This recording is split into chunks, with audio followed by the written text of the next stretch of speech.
নমস্কার বন্ধুরা, রকি কিচেনের তরফ থেকে সকলকে স্বাগত জানিয়ে আবার একটা রেসিপি আপনাদের মাঝখানে শেয়ার করতে চলেছি। সেটা হচ্ছে নতুন স্বাদে ফুলকপির তরকারি। তাহলে চলুন দেখে নেওয়া যাক আজকের রেসিপি। ওভেনে একটা কড়াই বসিয়ে তাতে দিয়ে দিয়েছি কিছুটা পরিমাণে সাদা তেল। তেলটা গরম হয়ে যাওয়ার পর দিয়ে দিলাম দুটো শুকনো লঙ্কা। শুকনো লঙ্কাগুলো কিন্তু ভাজা হয়ে গেছে।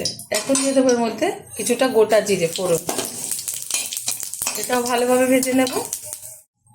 ভালোভাবে শুকনো লঙ্কা আর জিরেটা ভেজে নিয়েছি। এখন দিয়ে দেবো এর মধ্যে 1 চামচ হলুদ গুঁড়ো, দিয়ে দিচ্ছি কুটে রাখা একটা ফুলকপি আর কিছুটা পরিমাণে চিংড়ি মাছ একসাথে ঢেলে দিলাম। এবার নাড়াচাড়া করে নিচ্ছি।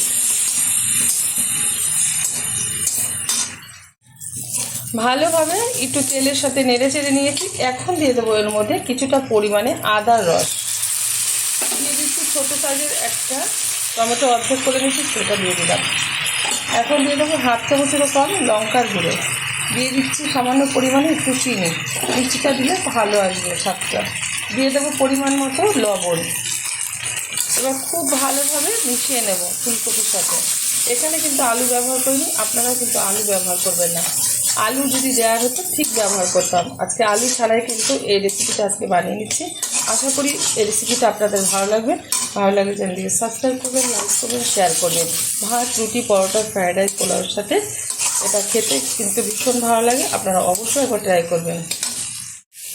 খুব ভালোভাবে কষিয়ে নিয়েছি উপকরণগুলোর সাথে। এখন দিয়ে দেবো এর মধ্যে, এখানে আগে থেকেই এই যে পেস্ট করে নিয়েছি কাজু, পোস্ত আর আলমন্ড, একটু জল দিয়ে মিক্সিতে পেস্ট করে নিয়েছি। এটা দেওয়ার ফলে কিন্তু এই স্বাদটা অসাধারণ আসবে। এবার খুব ভালোভাবে এটা ফুলকপির সাথে মিশিয়ে নেবো।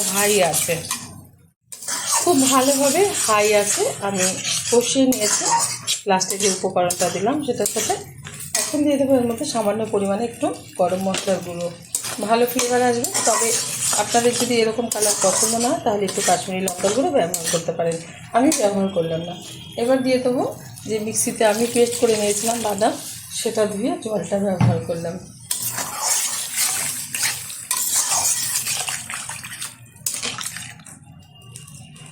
হাই আছে ফুটিয়ে নেব ঢেকে 10 মিনিট। ঢাকনাটা তুলে দিচ্ছি। খুব সুন্দরভাবে কিন্তু ফুলকপির তরকারিটা হয়ে গেছে। ঘনত্বটা ঠিক এরকম, দেখতে সাদা হলেও খেতে কিন্তু ভীষণ ভালো লাগবে। আগেই বলেছি যাদের এরকম কালার পছন্দ তারা একটু কাশ্মীরি লঙ্কার গুঁড়ো ব্যবহার করবেন, কালারটা খুব ভালো চলে আসবে। নামিয়ে ঢেলে দেবো একটা পাত্রে, গরম গরম ভাতের সাথে সার্ভ করবো। আপনারা অবশ্যই এরকম। দেখা হবে পরের ভিডিওতে নতুন কোনো রেসিপি নিয়ে। ধন্যবাদ।